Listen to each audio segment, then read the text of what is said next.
many times have you walked into an event or a conference and wondered, where is everybody else? If you've never thought about this, sadly, you're not the only one. In fact, for me, I usually ask myself a different question. I notice more when there is a bit of diversity whenever I go into an event rather than when it's not. Maybe it's just so common that it's part of the world that we live in. But what can we do to change this? Luckily, today, we have someone very special that is working really, really hard to change our perspective, the view, and to bring more diversity and inclusion within the event industry. Welcome to the Mary Poppins of Startups live show. I'm Naily Makangu from Athena Leaders. As a tech consultant and startup advisor, I will answer live the burning question that you have on your way to Series A+.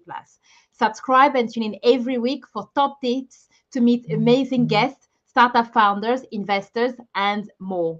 More importantly, sit back, relax, and enjoy the show. Joining me on stage today is Gabby Austen-Browne, founder of a Diversity Alliance and co-founder of Diversity Speaking Bureau. Gabby is a multi-award winning diversity and inclusion expert delivering consultancy, education, and training to the event and hospitality sectors. Among many other things that you will discover in this episode, Gabrielle regularly writes about EDI for a variety of industry publications. She's an industry judge and lecturer on diversity and inclusion in events. You might be wondering, we have Gabby today. The show is usually about startups and entrepreneurs. Well, Gabby also has gone through an amazing journey whilst building her two businesses.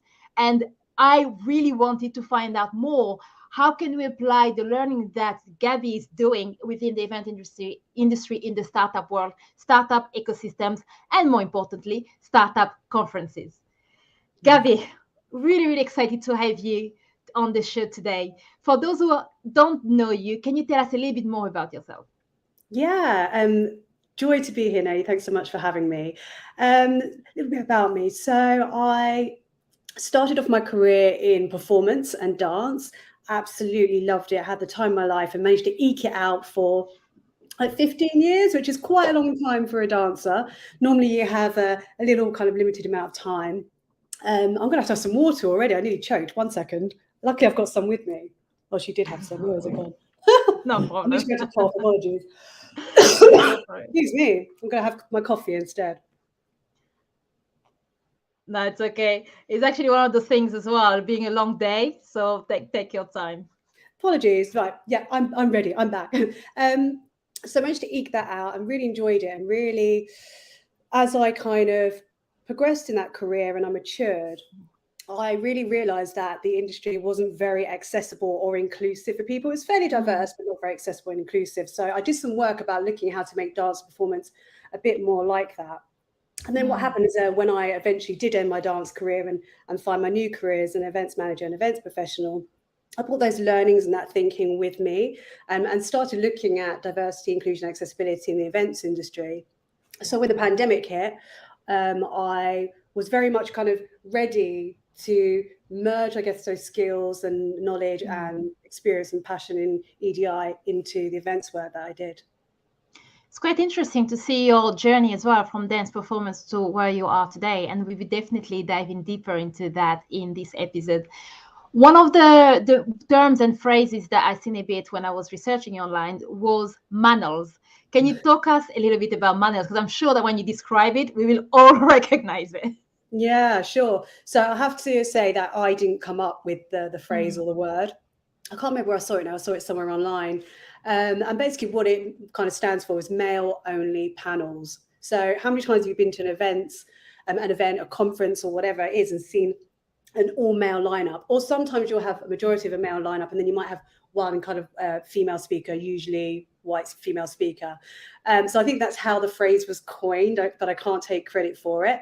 And it definitely was a thing. I mean, like you said at the beginning, Naily, in the introduction, I think that we got so used to seeing the same people and experiencing the same things and having the same people deliver content that it just became normal. We didn't even really think anything of it. It's, oh, it is what it is. And you notice more when there is diversity than when there's not. So 100% agree with you there. And luckily things are starting to change. I'd say that people do use the the diversifying panels as their easy kind of in or low hanging fruit when it comes to EDI strategies, for sure. So what do you mean by that as a low hanging fruit? So this was particularly important when I first started working with companies and organizations in EDI, because there was so much to cover. It was so overwhelming. The first thing we would kind of say is like, go for the low hanging fruit first. What's something really quick and easy that you can do and change? And actually diversifying speaker panels is fairly easy to do. There are plenty of other speaker bureaus out there other than the Diverse Speaker Bureau, of course, but many of the others also have a variety of diverse speakers on their books, but they weren't being selected because people were picking the same faces over and over again, or they were going for word of mouth recommendations from other events that they'd seen or from other event organizers that had booked speakers. They were less likely to take that risk. But when they realized it was a low-hanging fruit with regards to implementing diversity, that was something that they first adopted, for sure. Right. Now, so let's say I'm someone working putting together a conference as part of the event industry, and I over the years I got better at diversifying panels, because again, it's, as you said as well, it's something that I've noticed, especially over the last couple of years. Being online meant that there were more online conferences, and there was a lot of discussions, especially after George Floyd, about diversity, which, as you can see today, I wouldn't say it's perfect, but we definitely moved forward in terms of diversifying panels. Yes. But what are the things that you think needs to happen a bit more to really create this diversity and inclusion within the industry as a whole? I was discussing this with a colleague actually the other day, and we were looking at whether we wanted to deliver this particular type of session that we're working on as a kind of session that would influence the industry as a whole, or a session that would influence the individuals to help them influence workplace policies and EDI strategies. And what we kind of came back with, and something I've been reflecting on a lot, is that the work does actually need to happen internally first. And by that, I mean, start off with the education and training piece. Quite often, companies kind of want to jump straight to what they perceive diversity to be, and that's visual diversity that they can see in their workforces and their marketing materials. But actually, that's kind of almost like sticking a plaster or a bandage on the issue. It's not going to last forever. So that internal work needs to happen first. That's about understanding the challenges of underrepresented groups, minority groups. And that doesn't mean people of color or people with disabilities. It's also looking at neurodiversity, looking at diversity that people might have in their networks, where that impacts or influences their lives or even their behavior or approach in the workplace. And getting a kind of common understanding on how to talk about diversity and inclusion in the workplace, how to discuss like systemic issues and challenges for people, and actually be comfortable having those conversations around that.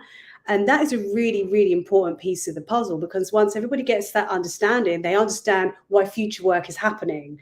It's hard to say, well, we need to, hire more people of colour on the team. When people are like, but why? What's the purpose? If the purpose is not being explained, people either don't go with it, or they're not invested in it, or they actually resent it.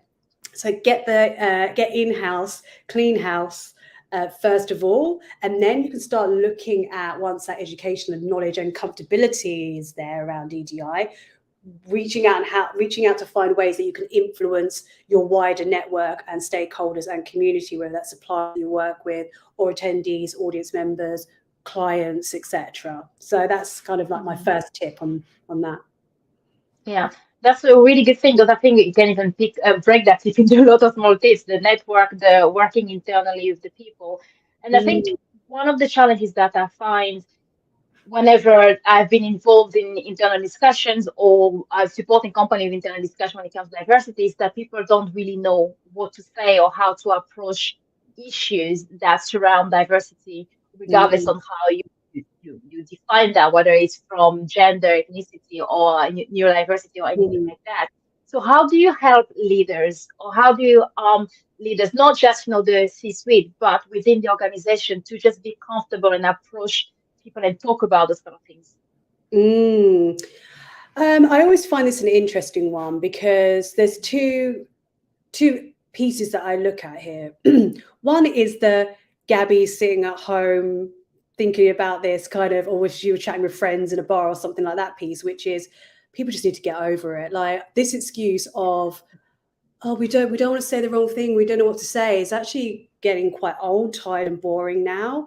I'm learning all the time. I don't have lots of intersections. I'm a Black woman, yes, but there's plenty of other diversity and diversity issues that don't affect me that I have to learn about and get comfortable around, because this is obviously the work that I do. If I'm able to go and learn how to use the right terminology, the right language, then other people are. It's not rocket science. So that's Gabby in the bar having a little bit of a bit in the But workplace.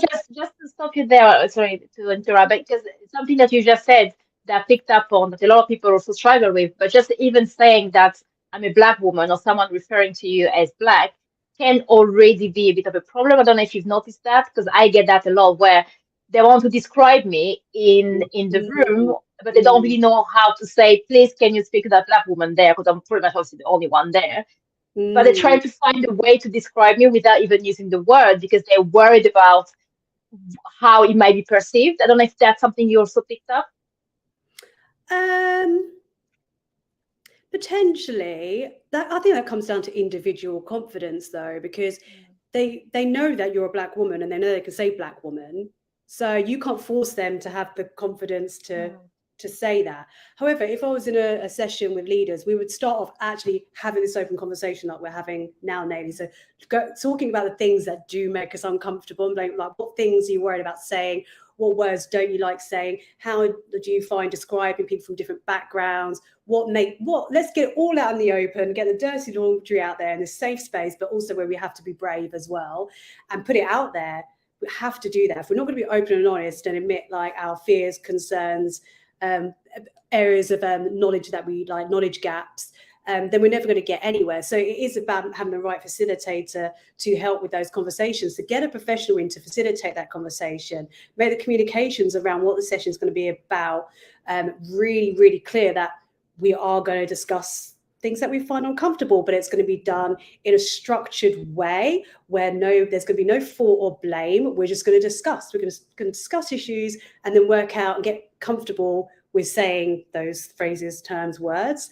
And then kind of need to keep on building on that skill, really, building on that language. So that's how we would kind of approach it. We call it kind of like how to approach difficult conversations, essentially, and the skills, which is key things like listening skills, being able to reflect, how you engage with somebody, what's the use of your body language, what's the tone of your voice, what's the eye contact that you're using when you speak or talk to people. We can look at all of those things to kind of give those tools, I guess, to make people feel a little bit more comfortable. But the key is, I think people need space. Maybe you're right, Naily, which is what you're getting at the beginning. People do need space just to get it wrong. Once that's done, once everyone's been wrong and we've got over being wrong and looking a bit silly and being a bit embarrassed, we can move on. And that bit does need to happen. And we do learn from our mistakes, right? And I guess one of the, I love what you said about getting it wrong, because I was speaking to someone I'm bringing on my guest next year. And I was doing my research, I picked up the pronouns and I was thinking, oh my God, what if I use the wrong pronouns during the show, right? And I'm like, well, at least I'm learning and I'm becoming more inclusive and I'm going to get it wrong. So I was speaking to someone about, the fears they're having. And I'm like, how many people out there are so afraid of getting pronouns wrong that they might not even approach the person to have a conversation because they get it wrong. But if you think about that, the more you actually, you might get it wrong, but you try your best to get it right, it's actually learning new patterns, new behaviors, and you become comfortable, you discover something, you build, you grow your network, because I want to have a diverse and inclusive network as well. But the fear of getting wrong is something that also stops people from just having the conversations that you mentioned. That's true. But also in life, many people have a fear of getting it wrong, which is why they're often stuck in the current situations that they're stuck in, right? I can't ask my facilitators to go in and change somebody's in-ground behavior where they're afraid to get something wrong or look silly as such. That's a psychologist's kind of issue. Yes. But we can definitely provide the tools, and that comes from the facilitator, that comes from people from diverse backgrounds that we interact with, is asking the questions. How do you like to be referred to? I might make a mistake as I'm learning. Do kind of give me the grace if I do make that mistake. It's not meant to offend, but I'm learning and building on these new skills. It's about being honest about your learning. You might make a mistake and giving it a go anyway. But that's like with anything in life, you know. And some people are more comfortable with that than others, I think. Yeah. Earlier, you talked about a bit about the company side of, as you when you do the training, the education, support the companies. I've got one question on the culture of the company, because you said that people really need to start looking internally in the company, not just what they put on social media, and really trying to see how people are feeling and how can we start solving these issues. Have you ever encountered company cultures that, despite the efforts that they might make, the way the structure actually stops them from being a nurture ground for a diverse workforce? Oh, you might have to say that again for me, Naily. Yeah. So have you ever worked? So basically, we're talking about the company culture in general and wondering whether some company culture could actually have a negative impact on any diversity efforts, because they are a breeding ground for something that will stop diversity from growing, but they might not even be aware that that's the problem.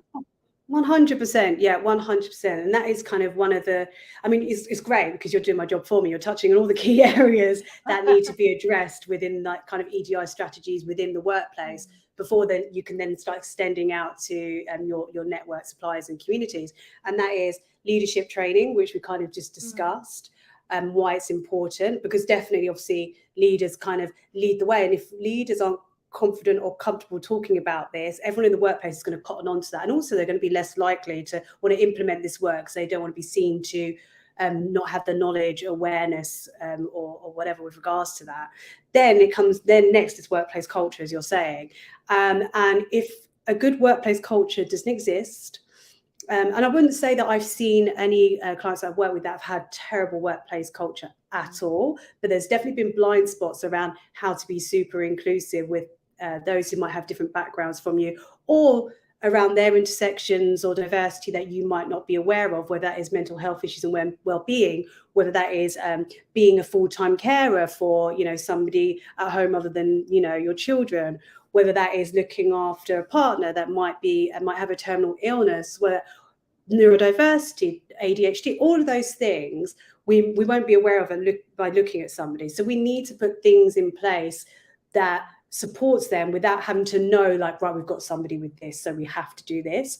No, it's about nurturing and having those number one, having the skills and knowledge around each kind of diversity, which comes through training, DI basic training, but then also putting kind of those systems in place where there's a religious holiday on this day, you're prepared for your colleagues or employees or teams who celebrate that holiday to allow them either to have that time off or whatever form their celebration takes. You have that awareness that you're able to facilitate that happening. And when we start facilitating for people within our workforce for them to show up as they are, obviously in a professional way. We talk about authentic selves a lot. Authentic selves still means we're coming to the workplace in a professional way, but it means not hiding our identity or having to cover up our identity, whether it's religious beliefs or sexuality, in order to not cause trouble or headaches. People should be able to share what those are, so we can make our work environment suitable for everyone. And then you start getting an inclusive environment because everyone feels accepted, welcome, supported, like they're part of the team and like they're cared about. And then when you start looking at external hiring, potential employees, or look at the company culture, and you'll be able to see it on social media and online. You can kind of tell, because companies that are doing it right talk about it a lot. And potential employees, those who are interviewing with them, it looks like great company culture, I'd like to work there. So yeah, those are definitely building blocks there. Yeah, and I love what you've said about the authenticity piece. It reminds me of when I was pretty much my first job after university, working as a software engineer in a really great company, and the culture was really strong. But I guess, especially back in the days, there's always this aspect of what it means to first be professional and then what it means to work in a male-dominated environment. And for me, of course, it wasn't something that was written anywhere else. It wasn't really, the culture was kind of, as a perception, I felt like I had to match the guys, if that makes sense.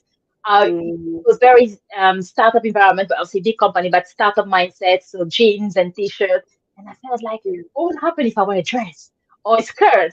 And Yeah. I went for months before I had the courage to actually put a dress to work.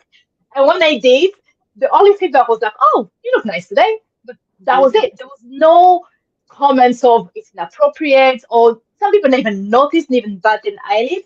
But I Yeah. think that speaks strongly to how do you allow people to do that. And another company Mm. I've witnessed where they were working on this diversity culture was when one person who was in the company for many years transitioned. And on the Mm. first day after they transitioned, so they had to change the pronouns and the name, the CEO actually sent an email. She sent an Mm. email to the entire company, explained what's happened, and so reminded us about the culture and how we were working really hard for people to bring their entire self. And I think that really made a difference to the way they were welcomed in the company. 100%. I mean, that's fantastic that that was done. It was showing that support quite openly with the rest of the team to know this is like, we want to celebrate this. This is what's happening. We hope that everybody will be understanding and be on board, and we make everybody aware that this is what is happening within the workplace. I mean, that's really nice from an inclusivity perspective. And what you said also reminded me of, I remember having a conversation with another lady. I believe she was Nigerian. I might have got this wrong. I think she might be Nigerian. And she was talking about how she felt embarrassed to bring her packed lunch to work because it would be, food that perhaps would smell a bit different from a Marks and Spencer's or any other supermarket brand sandwich. Yeah. And so felt awkward about bringing her lunch that she wanted into the workplace, which obviously is incredibly sad, and times have changed, thank God. But I was thinking like a way to address that would be having these kind of events, sessions, or something that are not contrived, don't get me wrong, but more of a celebration, saying, oh, so and so today is going to teach us how to cook this, like her home food, for example, and we're all going to learn like a dish from her country. And then you would have got everybody over the fact that they'd never tried this woman's kind of like country's food before, the different smells, the different textures, etc. Because everybody's had the opportunity to try it, and then it would make this this lady I was talking to, feel less awkward or ashamed, and it would make the workforce more understanding. But obviously, it can be done in a much more kind of like fun, light-hearted way than I've just explained. But getting to understand each other's culture is definitely a really important part of this. Yes. And in fact, sometimes we focus so much on the big pictures, like you said, diverse in terms of maybe gender, race, and things like that. But the very small things that could make and break how someone feels, including in the company, is not really looked at. So I'm really glad that you shared this example. Yeah, and I work with some fantastic companies that have great workplace initiatives, great communities, great well-being programs, particularly with like hybrid and remote working, really making sure that people are kept engaged and are brought together, whether that is online or in person, to connect with each other in kind of like more light, fun activities where they get to know each other. And I think that's great. So I'm seeing definitely a lot of progress in that area, but workplace culture is incredibly important in that EDI kind of learning and strategy piece. Yeah. And you've mentioned remote there, which is actually a good thing to talk about. Is I work a lot with startups, and most of the team starts remote. And now it's kind of not just remote from one country, but it's all over the globe. And even when I run training sessions, mentoring advisory session with startups, again, everything is done online. You can see as well, there's a lot of conferences that are pushing this either hybrid mode where some talks are face to face and other remote. What do you see are the opportunities for organizations, and when you're talking about conferences, to really reinvent themselves and really think about improving and pushing forward the diversity and inclusion within the organization and the conferences? So when planning a conference or within the workplace? More from the conference and event aspects of things. The conference event. Okay. So part of what would make planners' lives a lot easier would be, and this is something that needs to be worked on. It's not going to happen immediately because we've got the steps that we need to take and put in place before we get to this point. But once that training and education piece is done and that inclusive workplace exists, and you're attracting diverse people into the team or workplace, utilize the people who are within your team to find out what their experiences are, what their lived experiences are, and gain the knowledge and advice from them about how they can then cater or represent people from different backgrounds at the event. So what I mean by that is currently, because the event industry is very much predominantly white, very, very female, very ableist. There's a lot of, what am I trying to say? Planners are very much really trying to be as aware as possible to make sure they diversify panels, to try and have diverse content, and all these things. But because they don't have the lived experience, they're kind of not guessing a little bit, but yeah, kind of guessing and making assumptions. Whereas if there was diversity in the teams already, the diverse teammates would say, oh, actually, this is maybe a bit inappropriate, or maybe you need to consider having a prayer room for staff, or, you know, our Muslim staff or whatever. But unless you have that awareness from that experience, you're not really going to think about those things. So everything's always kind of a little bit surface levels. So I think once diverse teams like really exist, it's all going to happen very organically and very, very naturally. In the meantime, if you don't have diversity on teams and you need support with how to make your events and conferences more accessible and more inclusive, have more diverse content, more diverse marketing, all of that sort of stuff, then get experts in to advise on how you can bring those pieces and those elements into the conference. I mean, you can go on Google and guess for sure. I mean, everyone can do that, but it's always better to get it from experts or from people with a lived experience, which I think will come once the workforces start diversifying a little bit more. Also, I'm talking very event industry specific, because that is where my background and knowledge is. And within other industries, if there is more diversity, use your diverse people and ask their advice on how they would approach something, or whether something would make them feel uncomfortable, or is it appropriate, for example. Yeah, and definitely I will echo what you said. Is that anyone out there thinking about whether you're talking about, we're not talking just big conferences, but even just a corporate events that you are putting together, and you're thinking about what are some of the strategies over the next 2-3 years? I really want to have a very diverse and exclusive event. Then please do speak to Gabby. Anyone listening to, if you have any questions, put them in the chat. Find us online on social media and hashtag Athena Leaders. Now, talking about this other aspect of Can just I add event something to that, Naily, really quickly? sure. Sorry to interrupt you. There's Go. another piece as well. There's another piece as well with regards to kind of like organising or delivering an event that we can look at, and that is focusing on one area, perhaps, that for this conference or this event you really, really want to hone in and get absolutely right, rather than trying to spread ourselves a bit thin and try and cater for everything and everyone, which, as we're learning, is quite challenging. Is focusing on one thing. So, for example, might focus on just the accessibility piece, so making sure it's accessible for people with physical learning disabilities, people with neurodiverse needs, etc. Really getting that element back right from a hybrid and virtual and in-person perspective. That might be your thing for this particular event. Really get that right, and then take those learnings onto the next event. And the next time you might focus on supply chains, for example. Who can you work with? How can you diversify your supply chains? How do you encourage diverse suppliers to respond to proposals, RFPs, etc.? And then that's another piece that you might focus on from events. You're building up all these kind of pieces of knowledge and experience one by one until you have kind of a nice toolkit and knowledge. That means your events in the future will be able to cover all of these kind of areas of inclusivity, diversity, and equity and all that stuff. Oh, I'm so glad you just put it out there. This is spot on, because people sometimes struggle and this feeling of overwhelmed. There's a lot to do. Where do I start? And this strategy is a way of being able to be accountable, learning, practicing, making mistakes, creating the good practices, so that when you move on to the next thing, you actually build something solid that you're building onto. And I love this, because this is really something because obviously I work with startups building products, and I always talk about the minimum viable product or a prototype. You don't build the entire product from zero. You focus on this particular area, you put it out there, get the feedback, get it strong, and you do something else. And it's incredible how the same strategy applies even when you want to build diversity within whether it's your company or on a conference, corporate events, or even more.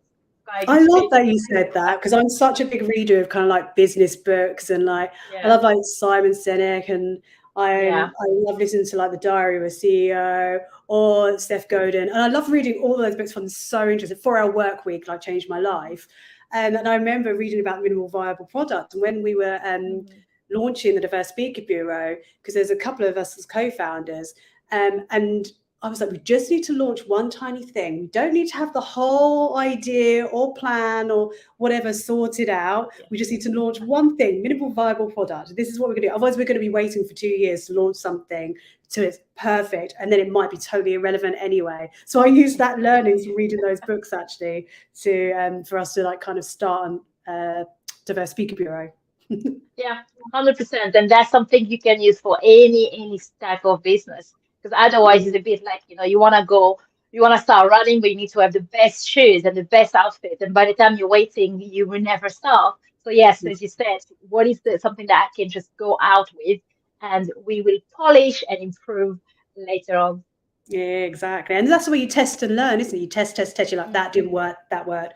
Like, let's definitely keep that as part of a process or whatever that is. So I think it's part of the process of building something at the end of the day, whether that is a diversity inclusion strategy or product or a service. But yeah, you know all this. You're the expert. No, well, I'm glad you mentioned that, because otherwise, especially when you come from another industry as well, it actually shows that sometimes, the principles, I mean, the industry might be different, but the principles and the business books is something that can always help you regardless of your industry.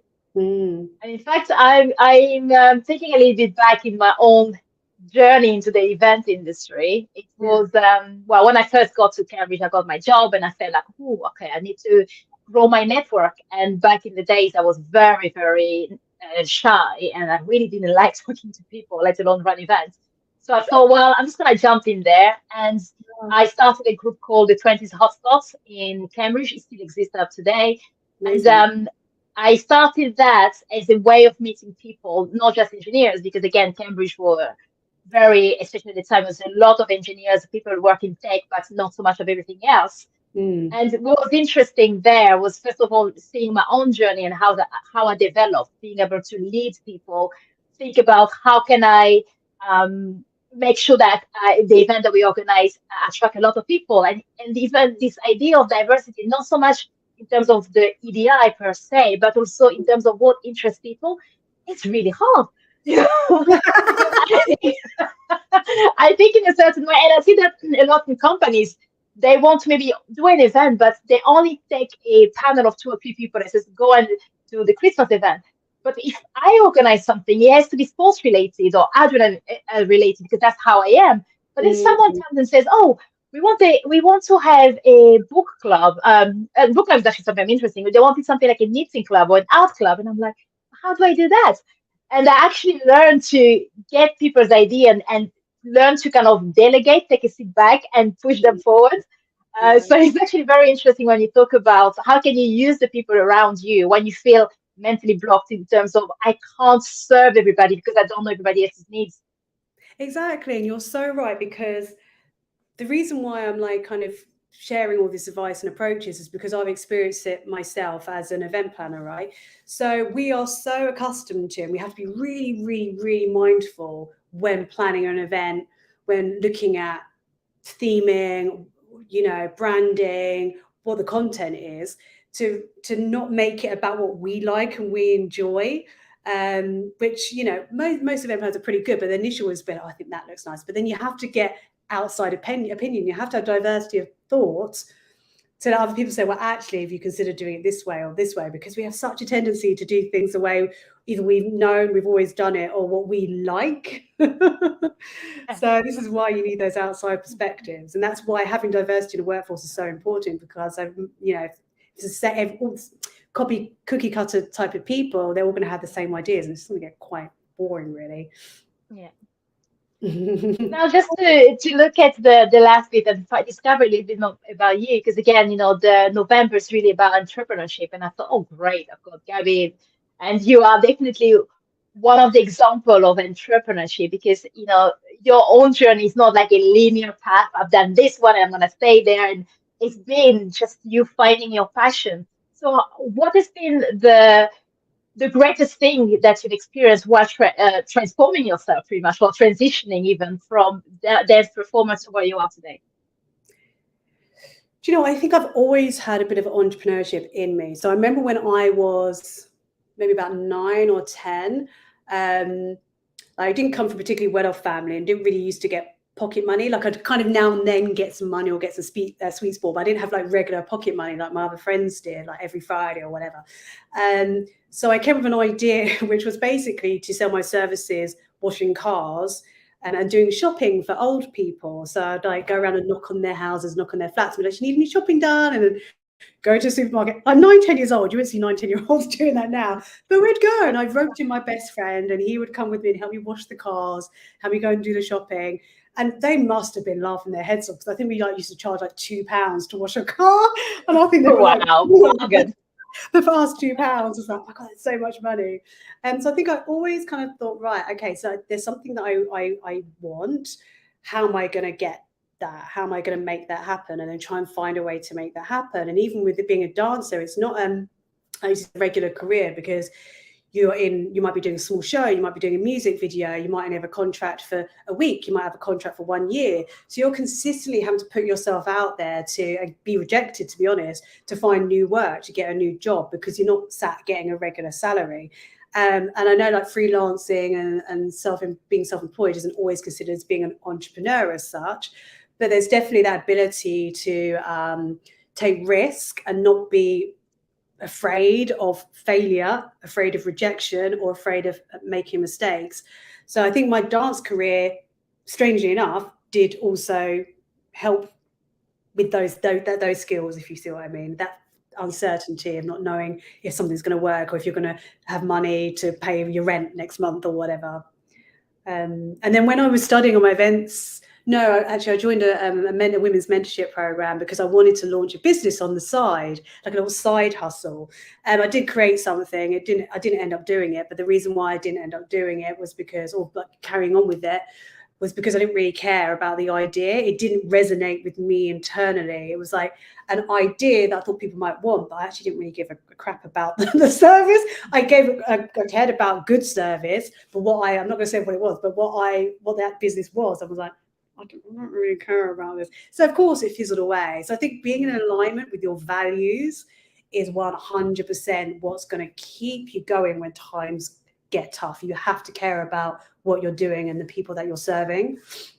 I've gone off on a massive tangent. Sorry. No, actually, I love what you say. I mean, I think for me, I always try to remind people when you think about the idea of being an entrepreneur, it's not necessarily being the founder of a startup or whatever it is.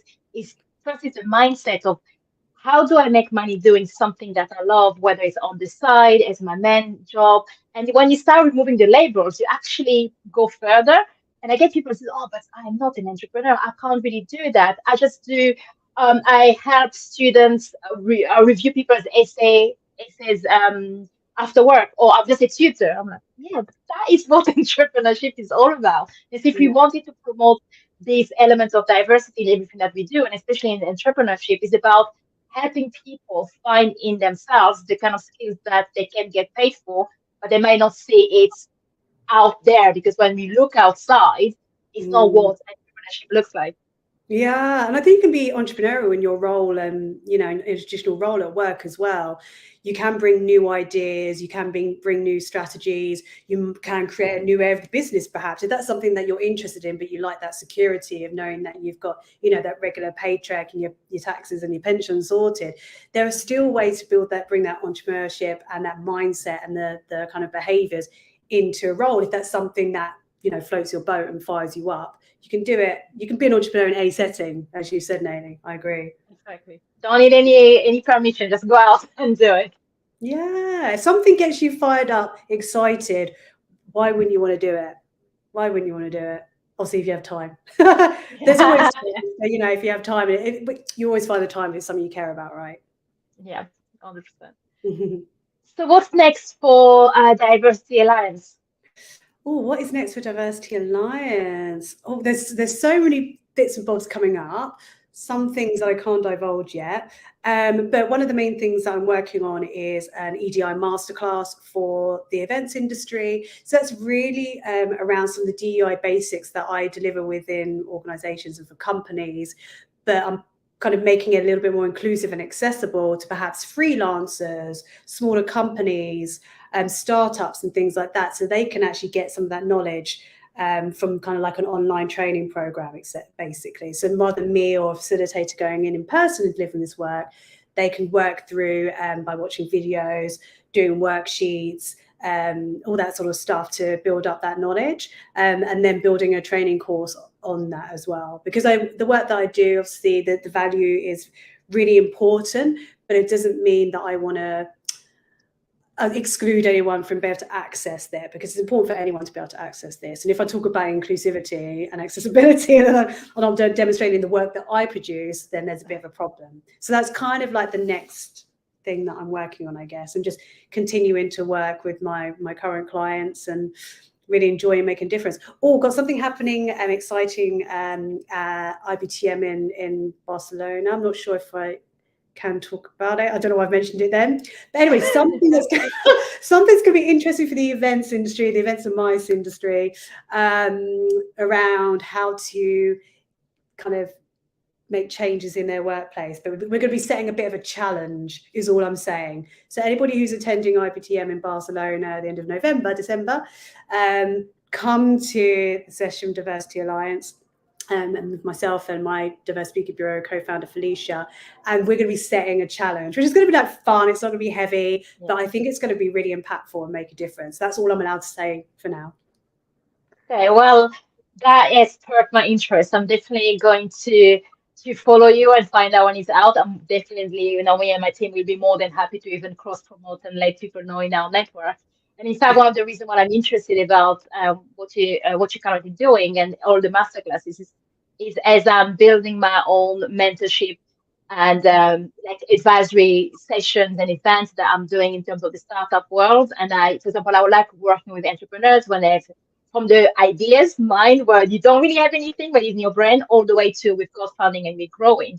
And I'm trying to think about how can I grow and support people by offering a lot more events, bringing other experts where we can really go whether it's one room or virtual, and really to help them grow. And in the back of my mind, of course, is am I being diverse enough? Am I being inclusive enough? Because obviously when you go to online event, you might think it's easy to be diverse, but is it really? So I'm really, really interested in what's happening, what you're currently doing in the IOC Alliance, and of course the #hash in Barcelona, which is quite exciting. So once it's out there, please do reach out to us, and we'll be more than happy to share it with our network. Oh, amazing! Thank you. There was one thing really quickly I wanted to say that you had just mentioned that I thought was quite important. And it's gone. So it's gone. It'll come back in 5 minutes probably. But I was really glad that you kind of flagged and mentioned it, but I can't remember what it is now. Oh, okay, no worries. I think it was probably something to do with inclusivity and accessibility in events. So, but oh well. Next time. I'll let you know when I remember. You can post it. Yeah, just send me a message and we'll put it out. No, but thanks, Gabby. It was fantastic to have you today as a guest to really get us thinking about what we can do beyond just Black History Month or any kind of campaign that companies are launching to make sure that it's really part of the fiber of everything that we do and also part of the the events industry. And in fact, I hope that many other people have learned a lot about the events industry that they might not have thought about on how to diversify from the strategy, companies, external supply chain, and so much more. So if there's anyone out there who wants to find out more about Gabby, we will put information in our show notes, but I do generally ask you to go and link up with on LinkedIn. Gabby, you're very active on LinkedIn and many other platforms, and find some goodies out there as well. Thank you so much. It's been such a pleasure speaking with you today. I've really enjoyed it. Thank you for having me. Oh, thanks, Gabby. And to everybody listening, do remember, let's design a happy and productive workplace playground together.